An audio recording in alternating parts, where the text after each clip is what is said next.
So we are live, and this is turning out to be such a colorful weekend at the Formula One Chinese Grand Prix.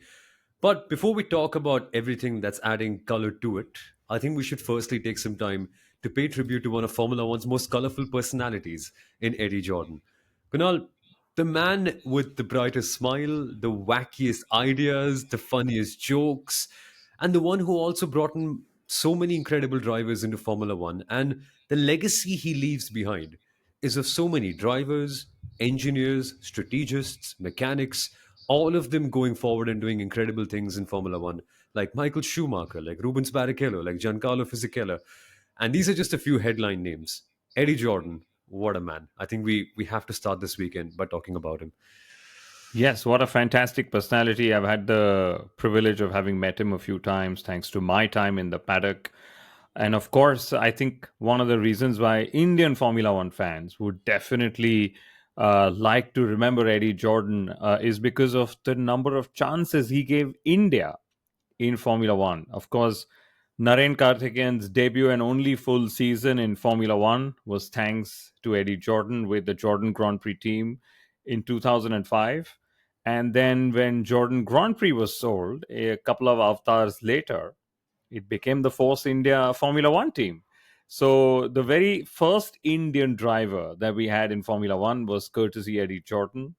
The only F1 team we've ever had in India, Indian F1 team we've had was again courtesy Eddie Jordan. Vijay Mallya himself tweeted out good and kind words towards Eddie. Very energetic personality, always sort of brought alive a conversation. And I remember this very distinct conversation I had with him. So Eddie was very fond of playing the drums. So a lot of people who have shared videos about him or pictures about him after his passing have been with Eddie on the drums. And he was so eager to play the drums for the inaugural Indian Grand Prix at one of the many events that were happening. And he kept pushing me to get something to happen with Kingfisher. But of course, nothing came out of it. But yes, what a man, what a legend, one of the most successful recent privateer team owners of Formula One, if we may call it that, Sommel. And yeah, just so much determination to make it to Formula One and then stick it there through those thick and thins. And Andy Stevenson, one of the longest serving employees of the Aston Martin Formula One team, who literally completed like 600 races a few races ago, has been there with Eddie since pretty much race one ish of Jordan Grand Prix. And to top it all off, right, I feel that this is a turning of the page moment in Formula One because that generation of team principals, I think they're all slowly fading away one by one, right? Ken Tyrrell went away a long time ago. Ron Dennis is still here, but not very active publicly. We're seeing so many other team principals of that time. I mean, I remember the whole. Who else did we have at that time, Kural? The whole privateer gang, not many of them are here with us anymore. So it's a little sad that the essence of what made Formula One during that time is slowly fading away, as is the Jordan technical complex that Aston Martin are completely destroying and building a new one for their own legacy. But the legacy may get wiped off that way. But the one thing that we can do is never forget the people who made the sport what it is. And we should just keep on talking about them and keep on paying tribute to everything that they've done. So this one is for Eddie Jordan. And what a personality. But in his colorful style, we've seen this weekend throw up different things that are almost like a tribute to him, like Lewis Hamilton's first win in red. I know Oscar Piastri has taken his first ever pole position, and that is huge. But are we ever going to ignore Lewis taking a win with Ferrari? I mean, that has to be number one, Kunal. That has to be number one. And to me, this is the moment of the entire start of the season. Like, if you had to break up the first quarter of it, I think this has to be it. Second race, and he's winning. Unbelievable.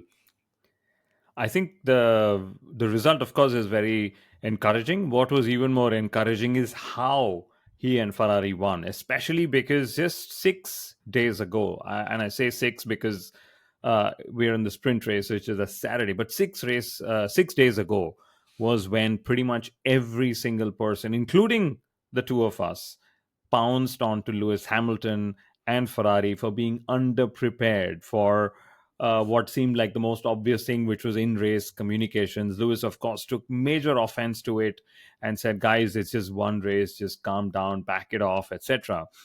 But this turnaround that we saw today, him getting pole and then him claiming that win, was classic vintage Ferrari, classic vintage Lewis Hamilton as well. And I loved how he made a start.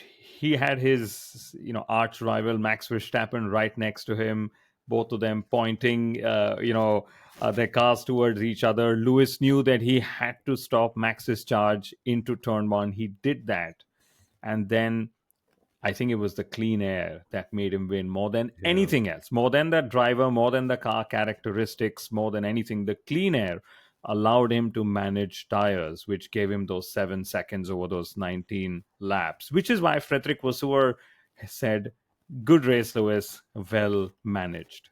What do you mean clean air? Do you mean the clean air from leaving Mercedes and going to Ferrari?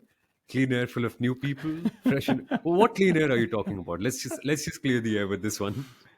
I'm going to give you a very technical answer. So, when you're driving on the track all alone by yourself and you're getting air as it falls onto your car, that's clean air. When you're following someone, you're actually in the wake of the car ahead, and that's what's called as dirty air. I know that dirty air is where a lot of graining comes up, a lot of sliding comes because you're trying to maximize grip. You're trying to sort of catch up with the driver ahead. But when you're in clean air, you drive to what you want to do with that air, and you control the pace the way you want to. And I think that's what Lewis was doing. There were instances in the race when Lewis was told, and Ricardo Adami, another engineer we made a lot of fun of, they were actually saying, we do not need to pick up the pace. You're doing extremely well. And I remember the classic old motorsport adage, Soumil, which is winning the race at the slowest possible pace. And that's Yeah. what Lewis Hamilton and Ferrari did in that sprint race. But that's what we thought,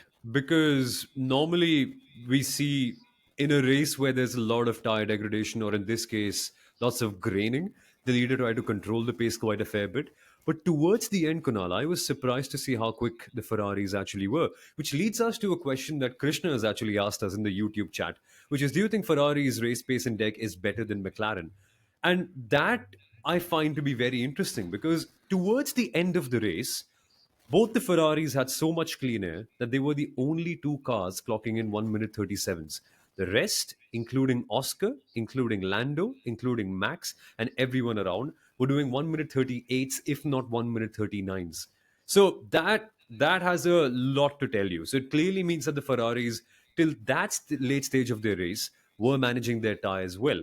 But there's a caveat, and that is clean air, which means that we don't really have an answer to that question as of yet, Krishna. But that's what Sunday is for, Kunal, and we'll find out if Lewis Hamilton can actually do the double and genuinely become the first person to win a Grand Prix over the age of 40. Since Nigel Mansell all these years ago, was it 1993? Sundaram mentioned, F1 Stats Guru did in all of his stats that he posted on Twitter. So Lewis has that opportunity, but again, track position seems to be vital here, and Oscar has taken that one up. But we should still stay on Lewis for now. Should we? Should we stay on Yeah, Lewis? I because think so. you found out a lot more about his qualifying, right? And why it was actually that much better than everyone else. Yes, in fact, since we are on Lewis, I must say that Bono, Pete Bonington, his race engineer, is still on Lewis. Just as Toto Wolff said in Australia that, I had three drivers I was tracking, Kimi Antonelli, George Russell, and one part of me was still looking at where Lewis is, even though he's racing for Ferrari. But I said Bono is also on Lewis because in Q3 of qualifying, Bono actually said, who's now race engineering Kimi Antonelli, said, yes, copy that, Lewis. And then immediately, of course, corrected himself, saying, copy that, Kimi. But I think Lewis Hamilton is, definitely that enigma when he sort of delivers. And he was so philosophical. He said, I woke up feeling great. I knew I felt like one with the car.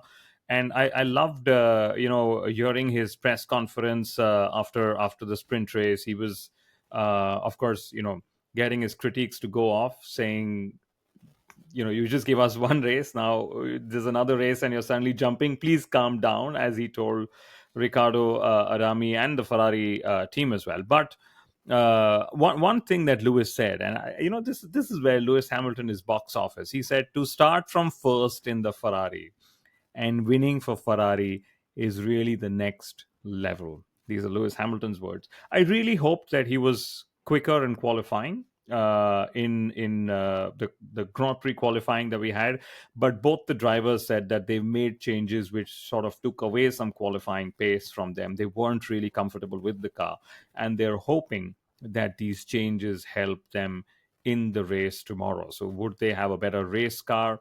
Who knows? That's probably where they're going as well. But to have Lewis in very much his second race and comprehensively, Sommel, out qualifying, out racing Charles Leclerc, the blue-eyed boy of Ferrari. Consistently. That's the key word. I think in only the practice session, Leclerc was ahead of Hamilton. But after that, sprint qualifying, sprint, normal qualifying, it's unbelievable what Lewis is doing. And I think he's redefining the age barrier also. Because with Fernando Alonso, we know that a driver can drive at the age of 40 and do incredible things there. But to win at the age of 40 and to prove that you haven't lost a single bit of your winning mentality is unbelievable. And it really proves that you can take a driver out of a winning car, but I don't think you can take the winning mentality out of a driver. Because in that sprint race at the start, the way he cut across Max, the way he was able to maintain the gap, that just showed me that, wow, this guy still knows how to win. Like he's not lost any single piece of it. So that was phenomenal to see. And when the chips dropped, it was not Leclerc who was ahead. It was Lewis Hamilton consistently. That to me Yes. is unbelievable. But There's one more thing about his sprint race. So while clean air helped him, and we should move on to the next topic. I know it's very passionate to keep talking about Leclerc and Lewis Hamilton and Ferrari, but there was one more thing, and I think Oscar Piastri took a long time to clear Max Verstappen. Had Piastri cleared Max Verstappen earlier in the sprint race, maybe he could have gone for the win. So Max Verstappen, who's pretty much been out qualifying that Red Bull every session, has been a thorn for McLaren, but sort of helped and aided Lewis Hamilton in his first race win with Ferrari this weekend. and the interesting part, what Max said after that sprint race on what his intention or strategy was. Have you heard of that, Kunal?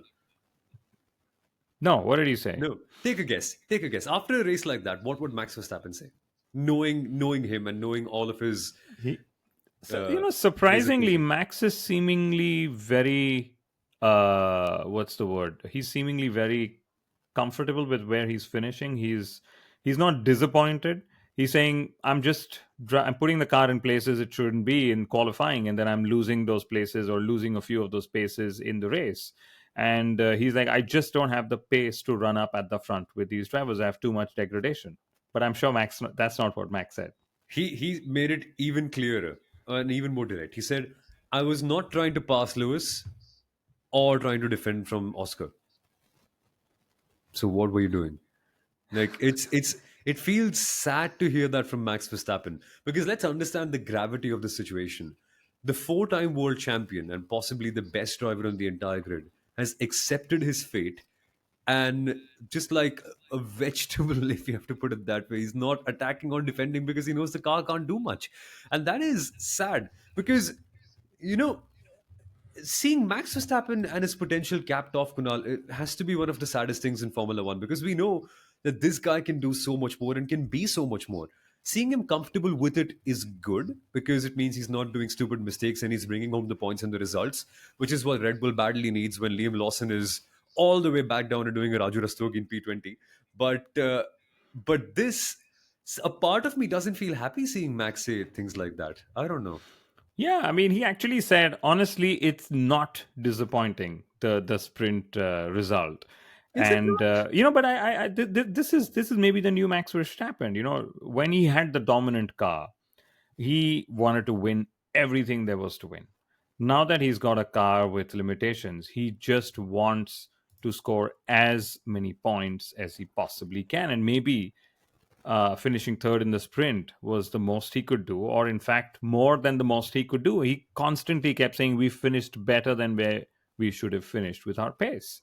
So, Max Verstappen has been fairly Good where he is, I guess, Sommel beyond a point, isn't he? Because even in Q3, where did he finally land up? He landed up P4, which is much higher and better than what anyone else sort of imagined he would be at. So I think this is a Max Verstappen masterclass of a different kind. I mean, he was just 1/100th of a second, 1/10th of a second away from Oscar Piastri, and almost matching lap times with Lando Norris. And almost matching lap times consistently with Lewis Hamilton. I think 800ths was the gap in sprint qualifying. In qualifying three, finally, for the main race, let me just open the gap and check. Barely 100th of a second. This is brilliant. Lewis and Max are literally matching lap times. That's the battle we need to be excited for. Oh my word! Like even though the McLarens might just run away with this, Lewis and Max and the way they fight, that to me, Kunal, is that's going to be a good race. I don't believe McLarens are going to run away with this, and maybe Do that's you not? down to, yeah. The thing is, McLaren had a very strong result here last year. They've been struggling. Both drivers are complaining of drivability. And could it be down to the new technical directive that's come in, where the rear wing slot gap that we spoke of is now more rigid? Could it be down to that? Because the kind of performance advantage they had in Melbourne, it suddenly seems to have gone away in China. And remember, we spoke in the preview. McLaren needs to know how to dominate Formula One if they have a fast car. But I think both Saturday and Friday showed that having a fast car is not enough to dominate in Formula One, because I think in sprint qualifying they got a little overconfident with doing a longer run on their set of softs, which they corrected in qualifying itself. But Lando Norris seems all over the place. The driver they think is going to get them the drivers' championship this year. Zach Brown said we've had the Schumacher era, Senna era, and now it's time for the Norris era. I Well, hope I hope the Norris era is better than that. I mean, what do we say about that? Can anyone go and check where Lando Norris really is? Is he also stuck in the shipments that actually got delayed while coming from Australia to China? Because I think the real Lando Norris is still stuck over there. I don't think I've seen the same guy that we saw in Australia last weekend. Like, where is that fearless guy? Where is that same Lando Norris who put in phenomenal qualifying lap times under pressure?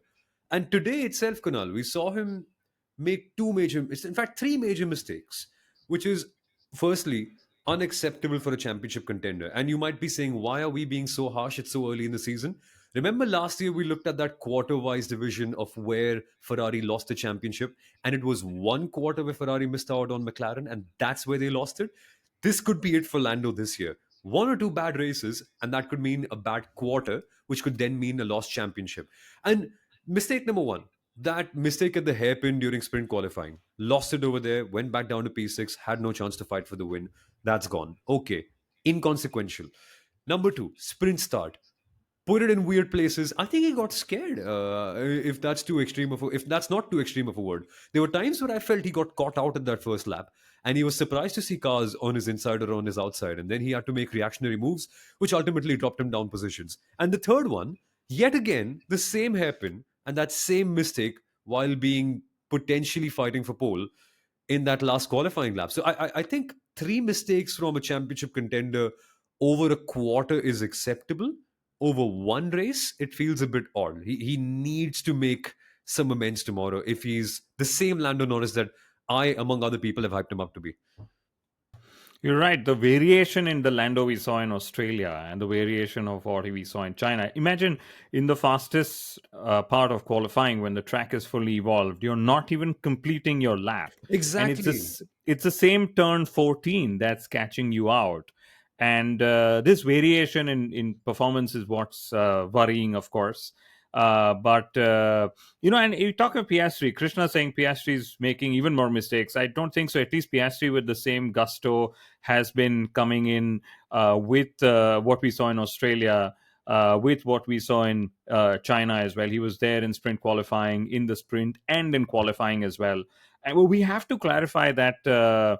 comment, that Oscar Piastri made, which is very interesting for you, Krishna, because he said that was the hairpin of my life. Okay, and he actually clarified this post qualifying in the press conference when he was asked what did he mean by that. He said, coming up to that hairpin, he was actually 2 tenths down, and he had almost decided to bail out on the lap, which means he would have done what Lando Norris did in SQ3 and Q3, which is take the turn but just drive off straight into into the pit lane.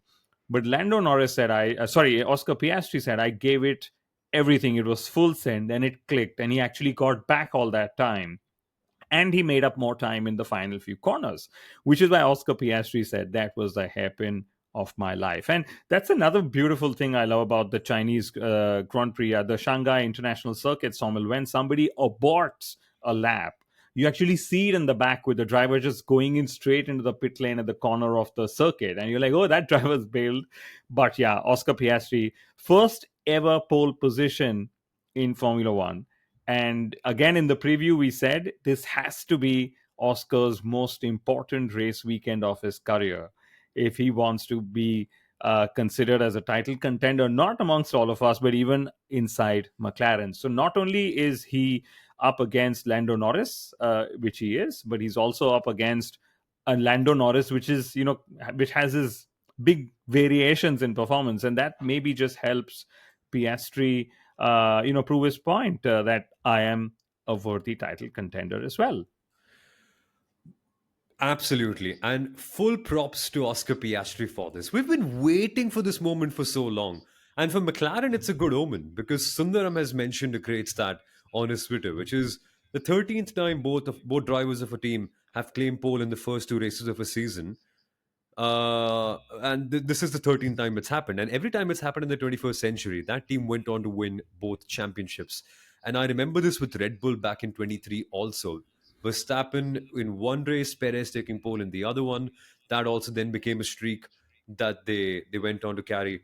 And for McLaren, it's a good omen, but it's also slightly scary. And I know I'm still sticking on Lando Norris, but when was the last time we saw both the McLarens actually deliver? Like both of them, like one and two. Long time ago, because Brazil, one could Qatar, argue, Qatar. It must have been Qatar. Yeah, yeah, possibly, right? Because one could argue that Sainz Norris was the strongest pairing in recent times, but at that time Norris was the rookie, and before that we had all the world champions racing, but the car wasn't there. So it's been I think it was 2014.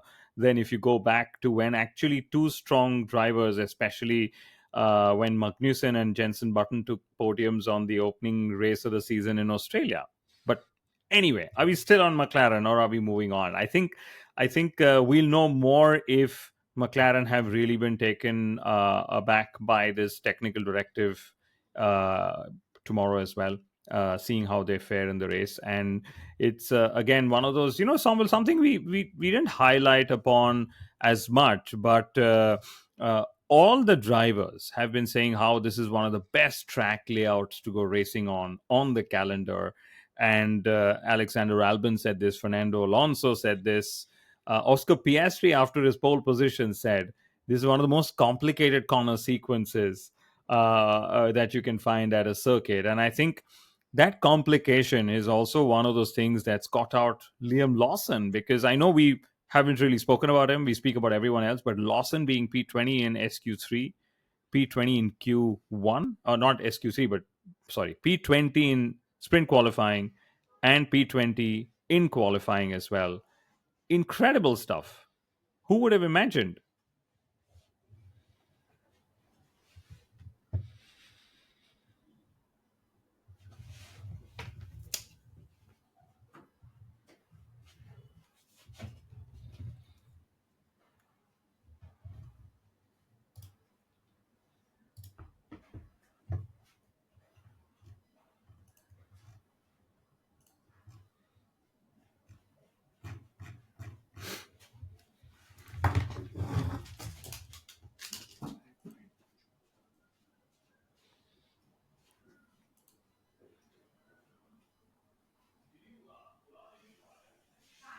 Oh, okay. I think Kunal's dropped, guys, so we're just waiting for him to come back. And in the meantime, we should still talk a lot more about what happened with McLaren before we get to Liam Lawson, because that's a point I really want to talk about when Kunal gets back. And by the way, keep sending in your questions on YouTube. That's the best way for us to keep on engaging with you. But yeah, I see firstly a question with from question about Max from Arun saying, where do you think Max is going to finish in this race? It's a little bit tough, right? Where does Max Verstappen start yet again? Let me just take a quick look at my starting grid once more. Verstappen is fourth. It's Piastri, Russell, Norris, Verstappen, Hamilton. The Red Bull's long run pace is a bit of an unknown. Verstappen said that he's not as quick as the McLarens or the Ferraris, and he's sandwiched in between them. But the interesting thing is, we don't even know what George Russell's pace is like, because in the entire race, last I remember, he was pretty involved in lots of scraps around, and there wasn't really a lot of clean air. And I'm not sure how good that Mercedes is in terms of managing its tires. So even that's a big unknown. So it ultimately comes down to racecraft, which means the start and how you manage overtaking around it. And it also then gets down to making the right calls in terms of strategies, where Red Bull normally have been the benchmark in terms of decision making on the spot, coming up with lots of feedback from the driver that then the engineering team can then use to come up with a recommendation that the driver then approves of. That structure is perfect with Red Bull because GP and Max have been with each other for the longest time and it really works out well. So that's a place I'd favor Max. But then, in a race that's so long, I would favor the cars that are better in terms of long run pace, especially when Verstappen has been so open to accept the fact that, yeah, I just don't have enough pace and that'll be hard for me to keep up with the others. So I'm saying Verstappen finishes fifth. I get a feeling Ferrari might have a bit of an upper hand in terms of long run pace. Maybe that's the bias I have from the sprint race today. But Krishna is right with that. He said that nobody tried hearts and we don't know anybody's pace. Exactly. Maybe I am being biased in my decision in saying that Ferrari had better pace, but we really have to wait and see how the hard compound tires actually work out. And interestingly enough, this weekend, nobody has actually tried them. Where will you try them? You need to try them in a practice session. And we haven't even had two practice sessions, just one of them, where the teams were just dialing in their setups, trying to figure out their qualifying pace and everything around it, because that's going to be so crucial. The sprint was literally a learning for the teams on how to manage their medium tires. So the hard tires are basically unknown. And that could be a big factor in changing things. The Ferrari this year has actually worked a lot in terms of getting more temperature into their tires. That's what the technical director Loic Serra said at the start of the year. And that's what they've constantly been working towards the last couple of years as well. How do we make sure that we use less of the tires, make sure it's a little bit more kind the car, and how can they also fire it up quicker? So that's what Ferrari has worked on, and that's going to be the big unknown as you come back, Kunal. That the hard compound tires, nobody's actually given them a shot, and just like you came back from the dead, I think the hard compounds are also going to come back from all of their packing and all of their shelters to be used for the first time in the race. And we know what you can deliver on the live stream, but the teams don't know what they can deliver with the hard tires, which is such a big unknown. For all you know, the Mercedes, which is already known to be a bit of a tire whisperer, could be the best team on the hards. We just can't tell. We just have no data to compare. Which is actually a great point because George Russell has just put himself in a fantastic position to challenge for the race win. And why do I say that? Based on Friday's running, Mercedes had the least amount of degradation amongst all the top four teams. And yes, what happened to me is I had to do what Carlos Sainz did in the sprint race, which is go and take a pit stop, even though it wasn't needed. So my apologies, I got kicked out of the stream. Technology is dependable, but not when we are doing a live stream. It's the second time in succession I when we've been know. kicked out of a live stream. But somebody asked, why? What do you think Max is going to finish in the race? Wow, I I said don't think. fifth. Yeah, I I said don't think fifth. it's top three. I would have said fourth or fifth as well. And nobody knows the hards. Yes, Krishna, that's true. But will be interesting to see how the Grand Prix goes. The resurfacing has made a big difference. George Russell actually called it as smooth as a bowling alley when he was asked what difference the resurfacing has actually made. to the race circuit. It's crazy. And you know what that's doing? It's actually creating a reverse problem because with Formula One teams and cars, they're normally hunting for more grip. They're like, can we find more grip? Is there more in the track? Is there more in the surface? Can we put more downforce to find that grip? The surface is just so good in China that the tires are getting ripped up by just how grippy it is. You've also faced that same scenario, haven't you, Kunal? Where you go and walk on a go kart circuit and it's so grippy that the soles of your shoes actually tend to get unstuck. You've faced that before, haven't you? Yeah, yeah. In fact, Liam Lawson in SQ3 couldn't cool down his tires enough. Wow. Okay, which is the opposite problem. We usually have had a problem where tires would just not pick up enough heat. You don't start the tires with, you don't start a lap with the tires in the right temperature window, etc. And Lawson just said I couldn't cool them down enough. And poor chap, he said there was traffic. The window of operation of this car is so narrow that just cannot get it to work for himself.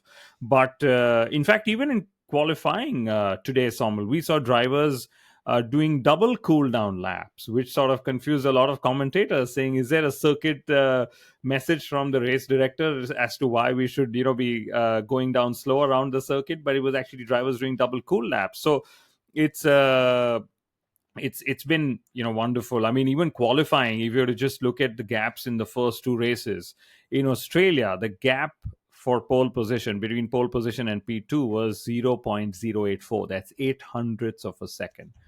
What's the gap in China? 0.082, which is still 8 hundredths of a second. I don't know what the third race of the on the calendar is. My brain is all over the place. I think it is Bahrain, isn't it? Ye- I think it's going to be 0.080. We'll only keep getting 2000s closer if Are my we math going to is. Bahrain next? I think so. But I Holy never wow. remember the calendar, but okay. I mean, there are other things we're working on that are awfully close now, and that that makes me flicker a little bit because that weekend is going to be busy for all of us. Like Kunal and I and Sundaram are working on something really big in the meantime, which we can't share yet. Maybe on the day. Sundaram's even traveling to the Bahrain Grand Prix, so Yeah, that's correct. it's phenomenal. That'll be a big weekend for us. But I think we should be on the stream for the last 5 odd minutes because we then need to prep for other stuff as well. Which means we have enough time, our producer says, for three big points. I think one of them has to be Carlos Sainz and Williams. And I'm saying Carlos Sainz and not Alex Albon for a reason. Because the gap between Sainz and Albon, Kunal, was 2 tenths. The difference in their qualifying places, however, that's a different story altogether. Sainz ultimately qualified in P15, and then he was 2 tenths away of Alex Albon, who then ended up qualifying in P10. It's mind-boggling. 2 tenths between all the cars in Q2. We've died for these days, Kunal. I mean, do you remember? Do you remember how boring it used to be back in the day? Oh yeah, 2 tenths would. I mean, 8 tenths could be the gap between P1 and P3. With the second driver of the team that's taken pole would probably be second. Max, thank you for reminding me that it's Suzuka next, which means yet another very early morning for me. I was up at 4 in the morning for the sprint qualifying, and my daughter was like, "Can I also wake up and watch the watch the race with you?" But um, you know Alexander Albon actually said it's 1/10 that's separating all the midfield teams, and I would count Sauber and Haas as having made a step as well. Because guys, for only the second race has passed in 2025, but all 10 teams have made it out of Q1 at least once this season. Isn't that amazing? Only That is only crazy. only two qualifying sessions have happened, Somil, and all 10 teams have made it out at least once. This is Formula One. This is Formula One. Was didn't Gabriel Bortoleto also outqualify Hulkenberg today? No, he No, didn't. it Right? was Hulkenberg the other way around. Hulkenberg the other way around this time. Yeah. I think in sprint it was different. I think Bortoleto was ahead, but Hulkenberg pulled up his socks. So there's competition everywhere. Like Yeah. there's no But Somil, dead who rubber. is your favorite rookie? Who is your most impressive rookie? We of course have the Grand Prix yet left. I just remind myself the early morning means I thought, yeah, it's Sunday today, but who's your favorite rookie? Ooh. I'm slowly, and if slowly means within 2 weeks, I'm slowly becoming an Isaac Hadjar fan. Like, it's amazing what he's able to pull out from that car. Last weekend we were all heaping praise on Yuki Tsunoda. Today, Kunal, Isaac Hadjar has beaten Yuki Tsunoda. Did you We, expect that? Honestly. I did not know. I don't think I expected that. But we've got to offer context. Yuki just ran out of the road literally on at turn 13 on his fast lap in Q3, which is why there's a half a second gap between them, right? Sounds like a driver thing to me. He actually took the blame on himself, saying, I ran out of road. But truth be told, it was the third sector. It was after the fastest corners. I wouldn't be surprised if it was also down to tires just not sticking it in. But hey, Isaac Hadjar got it to stick. I'm not saying that Yuki did well or didn't do well. I'm just sort of reporting on what actually happened to Yuki, and the very fact that the two Racing Bull cars were in the top 10, Sawmill, was fantastic because you had how many teams in the top 10? Because Williams made it there, Racing Yeah, Bulls made it there, Mercedes. There was one Red Bull, there was one correct. Williams, and then there were four other teams. So six teams made it to Q3, which I think is pretty fantastic. But sticking to Isaac Hadjar, I've always been a fan of him, even through Formula 2. The minute he finished his lap time, which was again half a second quicker than Yuki Tsunoda, he said, I think there was more lap time in it. And his race engineer said, you at least give us a smile now. Okay. I thought that was pretty cool. And I would say, Sommel, that the Racing Bulls driver pairing seems faster to me than the Red Bull Racing one. What do you mean driver pairing? What do you Hadjar mean and driver? Tsunoda are stronger as What a driver pairing than pairing? Do you mean there's a pairing at Red Bull? which could get unpaired anytime. That's also true. Yeah. It's if we call that a pairing, my God, it's they're as paired together as wow. Let me think about it. Uh, Sorry, it's IPL season, so I'm thinking a lot of cricket these days. Do you know when KKR actually won 2017 first time? They opened up with Sunil Narayan, and we were all thinking, "What the hell is a spinner doing up there at the top of the field?" That's how dysfunctional it all seems like. They have a proper fit for purpose opening batsman who's trained for this circumstance to play 140 kph balls, and he can attack and can defend. He can hit on the off and can hit on the leg, can hit in the back, at the front as well. And then there's Sunil Narayan. It feels like that. It feels very disjointed. It's like, is there even a team? Is there even a pairing? What's it like? It's like the Brazilian football is Hulk's leg. One of them is gigantic, the other one's so skinny. Like, what the hell's going on here? I, I can't even call it a team. Yeah, it's okay, the four cars, let's call it as that. There's Max and there's three other drivers, and they just keep shuffling those drivers. But Yuki Tsunoda has actually qualified in all three sessions, qualifying in Melbourne and China, and the sprint qualifying year, in the top 10. If you remove all the top drivers from the top teams, it's a Racing Bulls driver that's been the quickest. It was Yuki Tsunoda two times and then Isaac Hadjar today. That's how quick that VCARB car is, which is also what Max is saying. It's a fast car, it's a balanced car, and I think it's also got a larger operating window, which is what drivers would sort of love to have. Teams would love to have anytime in a racing car. Yeah. And I just feel for once it might just be easier for Liam if he was in a V carb instead of a Red Bull. Feels daunting. But okay, we need to talk about other points too. Jack Doohan had a bit of a tough weekend and has been having a tough weekend so far. 10-second time penalty to be added on to his race, and two penalty points for the incident on Bortoletto. I think they were all losing their head. And the only thought I was having in that period, Kunal, was why is Carlos Sainz in the middle of a battle with all these thugs? He doesn't belong here. It's- did you see that battle during the sprint? That was crazy. Yeah, I mean, I think Bortoletto has been fairly impressive. Again, he was one of the rookies. That's another thing about the rookies. Yesterday's qualifying session, it was Bortoletto who impressed. Again, outqualified. Hulkenberg put it there. this time is Isaac Hadjar. So again, even the rookies are going round robin. Kimi Antonelli's been fairly stable as well.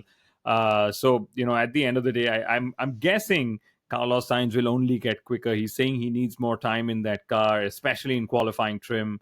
And we, of course, haven't seen him in race trim, literally speaking, because in Melbourne he had a crash.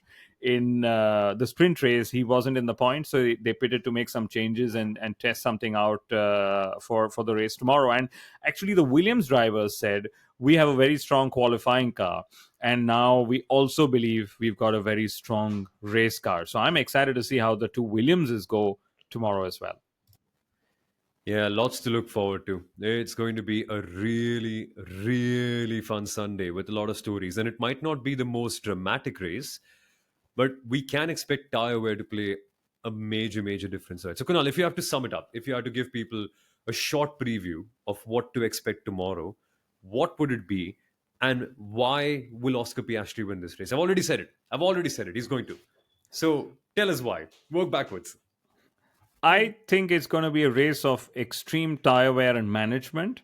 But having said that, for once we saw today that just having tire management doesn't mean bad races, even though Alexander Albon actually warned us against it Yeah. yesterday. But I think it's going to be a great race. I don't know who's going to win. I'll be surprised if we won't be having at least three teams in the battle. And I think maybe Max Verstappen with an outside chance as well. Who knows? So it's going to be a race of strategy. The undercut is extremely powerful without the DRS as well.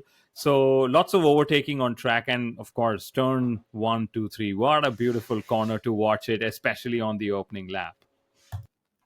And watch out for the starts over there. Watch out for drivers going crazy. Watch out for torpedoes coming down the inside there, because that's what we saw in 2016 and also in the F1 Academy race today, where Chloe Chambers just sent it like a madwoman and she made it work. So these sort of things can happen over here. Also, DRS has a major impact here. Clean air is the key to winning, as Max has pointed out very well, and tire management. That is very, very true. So watch out for that. And graining is going to be the key word for tomorrow. So keep a keen eye on all of it. Your predictions, let them, let us know what they are down in the comments here and also on social media as well, where Uttara will be very gladly having a look at all of them and creating some sort of a sense of who the people think is going to win. I'm saying Oscar. Kunal, you're saying Oscar? I would say Oscar, yes, absolutely. I think I'd love to see papaya rules where Lando Norris is told to not attack Oscar Piastri, a reverse of what we saw, especially with George Russell there. Even more reasons for papaya rules to come in. But I think we will see a Ferrari on the podium. Max has asked, or Arun has asked for a full prediction. Oscar Piastri for the win. Maybe George Russell will stick it into second, or maybe they'll have Norris in second, and the third spot is between Russell and the two Ferraris. Yeah, I think so too. Very similar for me. We can also check with what F1 Stats Guru feels about this. But it's time to call it the end of our stream over here. Thank you for watching, all of you. Max, Arun, Sema, Advait, Sanjay, all of you who have sticked around. Krishna as well, who was sending in some lovely questions. We'll be back post the race tomorrow as well. I think an hour later or 3 hours, we're just sort of deciding on that. But the best way to know is by subscribing to the Inside Line F1 podcast and clicking on that ringer notification for all of the updates. Thank you for watching, guys. Enjoy the race tomorrow, and we'll be back with a lot more. Bye bye.